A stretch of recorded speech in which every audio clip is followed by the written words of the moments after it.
התחיל לרוץ לחפש לנו מכונות. עוד משהו, לך תעיד בנירנברג נגד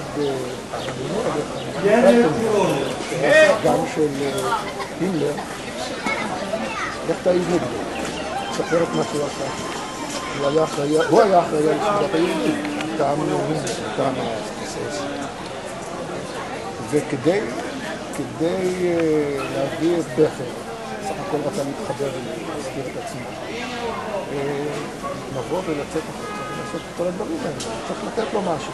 אמרו, אנחנו נכתוב לך מכתב, שירדו ממך.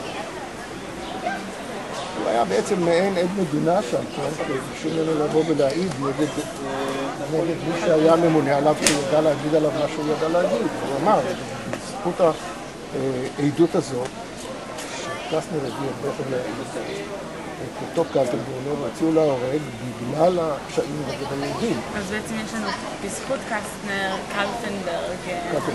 קלטנבורגר נמצא להורג. אבל גם יש את הצד שאומר שבגלל קלסנר או בזכות קלסנר בכר שוחרר. תראי, היו צריכים אותו. את יודעת את הפסוק גם הזה, שצריכים את הגנב מורידים אותו מהתלייה. אז הוא לא היה נידון לתלייה, מפני שהאמריקאים לא התעניינו בקצינים זוטרים יחסית.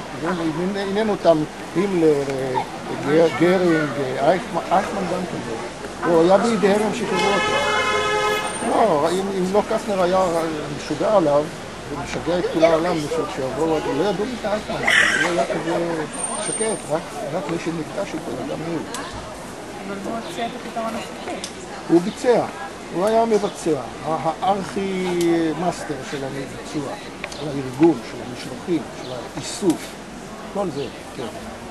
אז כן, וקלסנר הכיר אותו כי הוא עמד מולו, והוא עמד איתו על המתח, והוא הצליח להוציא ממנו את הרכבת הזאת המפורסמת עם ה-84 יהודים, והוא ספג ממנו המון מלבונות וקללות וזה, ואיומים, יש לך חיישרי, הוא אחרי המלחמה, הוא אמר, זה האיש שצריך לתפוס אותו.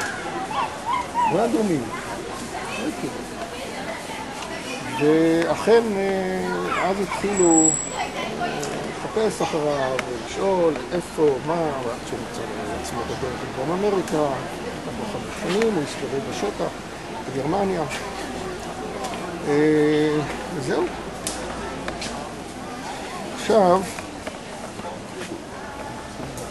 אם את תרצי עוד שאלות, אז אני אתן לך את הטלפון שלי. לא, אין לי פה.